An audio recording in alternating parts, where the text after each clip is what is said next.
ఇంట్లో కూడా ఒకసారి ఆలోచించి మీకు ఏ విషయం చెప్తామండి. థ్యాంక్ యూ అండి.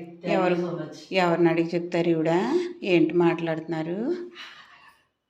ఏంటేంటి ఊరుకోలాగా చెప్తున్నాను. అందరూ మీ కోడలు చూపించండి, మీ కోడలు చూపించండి అంటున్నారా? నిన్ను చూద్దాం అనుకుంటున్నారా అందరూ? మనకు ఒక మంచి ఆఫర్ వచ్చింది. అయ్య బాబోయ్, నీకు గుడ్ న్యూస్ చెప్పనా? చెప్పండి. ఒక మంచి పెద్ద సంస్థ దగ్గర నుంచి మనకు కాల్ వచ్చింది తెలుసా? అయ్య బాబోయ్, మనం అందులో చక్కగా చెయ్యాలి స్కిట్లు. అవునా? మరి ఇప్పుడైనా కనిపిస్తావా కనిపించవా?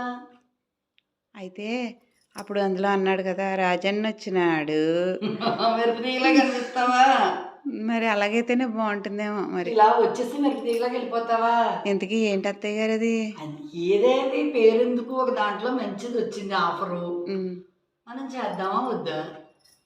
మరి నువ్వు డబ్బులు అంటావు కదా, డబ్బులు వస్తాయా, డబ్బులు వచ్చి చేయండి అత్తయ్య గారు అంటావు కదా. అవును, డబ్బులు ఇస్తారే. డబ్బులు వాళ్ళు మనకిస్తారా, మనం వాళ్ళకి ఇవ్వాలా? నువ్వు సవ్యంగా చేసేవనుకో వాళ్ళే మనకి ఇస్తారు. ఇలా దగ్గర ప్రశ్నలు ఏవో 4 వేసేవనుకో మనల్ని ఏమంటారు వాళ్ళు. అప్పుడు మీ మామగారు వచ్చినాక అక్కడ కూర్చోబెడతారు, ఆయన వచ్చి కట్టి తీసుకురావాలి.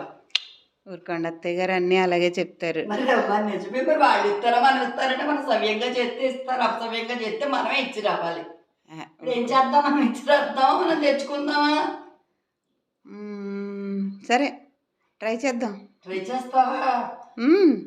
పోసి దుంపదాగా ఎంత ఇస్తారు అత్తయ్య గారు? అయ్య బాబోయ్, అదంతా అడగకూడదు. ఎక్కువ డబ్బులు ఇచ్చారనుకో కనిపిస్తాం, పర్లేదులే. ఎక్కువ డబ్బులు ఇస్తే కనిపిస్తావా? ఓహో, అప్పుడేమంటే వాడు? మరేమో, మరి అడుగుదాంలేండి, అప్పుడు మీ అబ్బాయి కదా. సరే అలా అయితేనే బాయ్. అయితే మరి చెప్పేయండి వాళ్ళందరికీ. చెప్పేనా?